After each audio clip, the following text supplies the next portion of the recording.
आवाज सर्वसामान्यांचा। ओमनी चारचाकीची दुचाकीला जोरदार धडक। पळसगाव फाट्याकडे वळताना दुर्घटना, दुचाकीवरील 4 जण जबर जखमी। कातरखटाव मायनी रोडवर बनपुरी बसस्थानकाजवळ ओमनी चारचाकी आणि दुचाकीची जोरदार धडक झाल्यानं दुचाकीवरील 4 जण गंभीर जखमी झाले आहेत। अपघातात जखमी झालेले धोंडेवाडी गावचे आहेत।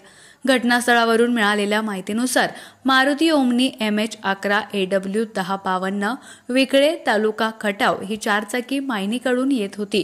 बनपुरी बस स्थानकानजीक पळसगाव रोडकडे वळताना कातरखटावकडून येणाऱ्या आणि धोंडेवाडीकडे जाणाऱ्या MH11 CB 5398 या दुचाकीला जोरदार धडक दिल्यानं दुचाकीवरील नाता बाळासाहेब थोरात वय वर्ष 29, स्नेहल नाता थोरात वय वर्ष 26, सई नाता थोरात वय वर्ष 7, स्वरा नाता थोरात वय वर्ष 3 राहणार धोंडेवाडी तालुका खटाव हे गंभीर जखमी झाले आहेत।